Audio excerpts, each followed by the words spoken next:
Hi friends, welcome back to my channel. So ನಾನು already ಶಾಪಿಂಗ್ಗೆ ಹೋದಾಗ ಯೂಸ್ ಮಾಡುವಂತಹ ಕೆಲವು ಕಾಮನ್ ಸೆಂಟೆನ್ಸ್ಗಳನ್ನು ಪಾರ್ಟ್ 1ಅಲ್ಲಿ ಅಪ್ಲೋಡ್ ಮಾಡಿದಾಗಿದೆ. ಸೊ ಇದು ಅದರ ನೆಕ್ಸ್ಟ್ ಕಂಟಿನ್ಯೂವೇಷನ್ ವಿಡಿಯೋ.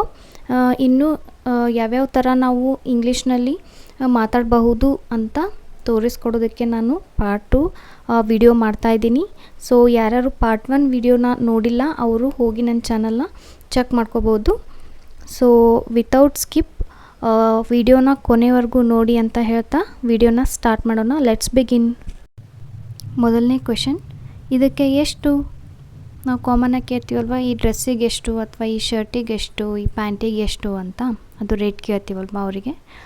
ಅದನ್ನು ಇಂಗ್ಲೀಷ್ನಲ್ಲಿ ಹೇಗೆ ಕೇಳೋದು? ನಾವು ಇದನ್ನು ಎರಡು ರೀತಿಯಾಗಿ ಕೇಳ್ಬೋದು.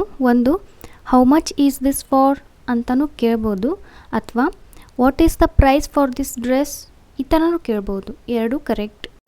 ನೆಕ್ಸ್ಟ್ ಕ್ವೆಶನ್, ಇದಕ್ಕೆ ವಾರಂಟಿ ಕೊಡುತ್ತೀರಾ? ನಾವು ಏನಾದರೂ ದೊಡ್ಡ ದೊಡ್ಡ ಮೆಷಿನರೀಸ್ ಏನಾದರೂ ಪರ್ಚೇಸ್ ಮಾಡಿದರೆ ಕೇಳ್ತೀವಲ್ವಾ, ಇದಕ್ಕೆ ವಾರಂಟಿ ಕೊಡ್ತೀರಾ, ಇದು ವಾರಂಟಿ ಜೊತೆ ಬರುತ್ತಾ ಅಂತ. ಅದನ್ನು ಇಂಗ್ಲೀಷ್ನಲ್ಲಿ does it comes with a warranty, does it comes with a warranty. Next question, ಈ ಡ್ರೆಸ್ನ ಬಿಳಿ ಕಲರ್ನಲ್ಲಿ ತೋರಿಸಿ, ಅಥವಾ ಯಾವುದಾದ್ರೂ ನಿಮಗೆ ಇಷ್ಟ ಆಗಿರೋ ಕಲರ್ನಲ್ಲಿ ಈ ಡ್ರೆಸ್ನ ತೋರಿಸಿ ಅಂತ ಕೇಳೋದಕ್ಕೆ show me the same dress in white colour, ಅಥವಾ ನೀವು ಇಲ್ಲಿ ವೈಟ್ ಬದಲು ರೆಡ್ ಹಾಕೋಬೋದು. Show me the same dress in red colour. Next question, ಈ ಡ್ರೆಸ್ಗೆ ರಿಯಾಯಿತಿ ಇದೆಯಾ, ಅಥವಾ ಈ ಡ್ರೆಸ್ಗೆ ಡಿಸ್ಕೌಂಟ್ ಇದೆಯಾ ಅಂತ ಕೇಳ್ತೀವಲ್ವಾ. ಅದನ್ನು ಇಂಗ್ಲೀಷ್ನಲ್ಲಿ is there any discount on this dress, ಅಥವಾ is there any discount on this pant. ಹೀಗೆ ನೀವೇನು ತೊಗೋತಿರ್ತೀರಾ ಅದ್ರ ಬಗ್ಗೆ ಕೇಳ್ಬೋದು. ನೆಕ್ಸ್ಟ್ ಕ್ವೆಶನ್, ಈ ಡಿಸೈನಲ್ಲಿ ನೀಲಿ ಬಣ್ಣ ಇದೆಯಾ, ಅಂದರೆ ಈ ಡಿಸೈನಲ್ಲಿ ನೀಲಿ ಕಲರ್ ಇದೆಯಾ ತೋರಿಸಿ ಅಂತ ಕೇಳ್ತೀವಲ್ವ ಕಾಮನ್ ಆಗಿ. ಅದನ್ನು ಇಂಗ್ಲೀಷ್ನಲ್ಲಿ do you have the same design in blue colour, do you have the same design in blue colour, ಈ ರೀತಿ.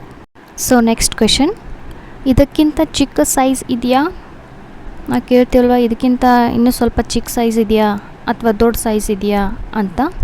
ಅದನ್ನು ಇಂಗ್ಲೀಷ್ನಲ್ಲಿ do you have a smaller size, do you have a smaller size.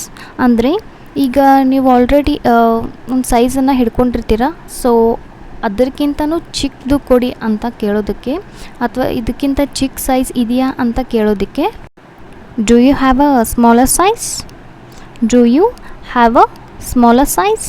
ಅಥವಾ ನೀವು ದೊಡ್ಡ ಸೈಜ್ ಏನಾದರೂ ಕೇಳಬೇಕಂತ ಅಂದ್ಕೊಂಡಿದ್ರೆ do you have a bigger size, do you have a bigger size. Next sentence, ಅದರ ಬೆಲೆ ತುಂಬ ಜಾಸ್ತಿ ಆಯಿತು, ಅಥವಾ ಅದು ತುಂಬ ಕಾಸ್ಟ್ಲಿ ಆಯಿತು ಅಂತ ಅಂತೀವಲ್ಲ.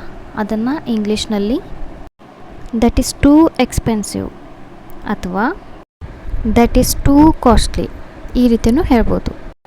ನೆಕ್ಸ್ಟ್, ನಾನು ಇದನ್ನು ಟ್ರೈ ಮಾಡಬಹುದಾ, ನಾನು ಈ ಡ್ರೆಸ್ನ ಟ್ರೈ ಮಾಡಬಹುದಾ, ಟ್ರಯಲ್ ಮಾಡಬಹುದಾ ಅಂತ ಕೇಳ್ತೀವಲ್ಲ.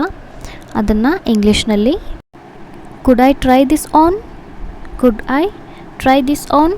ಅಂದರೆ ನಾನು ಈ ಡ್ರೆಸ್ನ ಹಾಕ್ಕೊಂಡು ನೋಡ್ಬೋದಾ, ಟ್ರಯಲ್ ಮಾಡಿ ನೋಡಬಹುದಾ ಅಂತ ಕೇಳೋಕ್ಕೆ could I try this on. Next question, ಇದು ನನಗೆ ಫಿಟ್ ಆಗ್ತಾ ಇಲ್ಲ, ಈ ಡ್ರೆಸ್ ನನಗೆ ಫಿಟ್ ಆಗ್ತಿಲ್ಲ, ಲೂಸ್ ಆಗ್ತಿದೆ ಅಂತ ಹೇಳೋದಕ್ಕೆ it doesn't fit for me, it doesn't fit for me.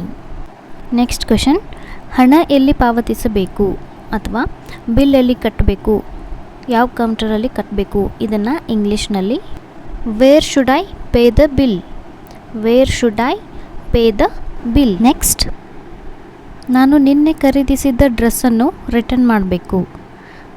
ನಾವು ಏನಾದರೂ ತೊಗೊಂಡಿರ್ತೀವಿ, ಅದು ನಮಗೆ ಸರಿ ಹೋಗ್ತಾ ಇಲ್ಲ ಅಂದರೆ ರಿಟರ್ನ್ ಮಾಡ್ತೀವಲ್ವಾ.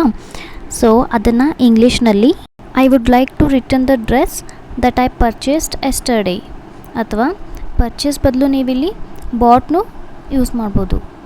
ಅಂದರೆ I would like to return the dress that I bought yesterday, ಹೀಗೂ ಹೇಳ್ಬೋದು.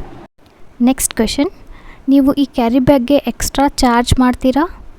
ಇದನ್ನು ಇಂಗ್ಲೀಷ್ನಲ್ಲಿ ಹೇಗೆ ಹೇಳ್ತಾರೆ ಅಂತ ನೀವು ಟ್ರೈ ಮಾಡಿ ನನಗೆ ಕಾಮೆಂಟ್ ಬಾಕ್ಸ್ನಲ್ಲಿ ಕಾಮೆಂಟ್ ಮಾಡಿ. ಹಾಗೆ ನನ್ನ ಚಾನಲ್ನ ಸಬ್ಸ್ಕ್ರೈಬ್ ಮಾಡಿಕೊಂಡು ಪಕ್ಕದಲ್ಲಿರೋ ಬೆಲ್ ಐಕಾನ್ನ ಕ್ಲಿಕ್ ಮಾಡಿ. Thank you for watching.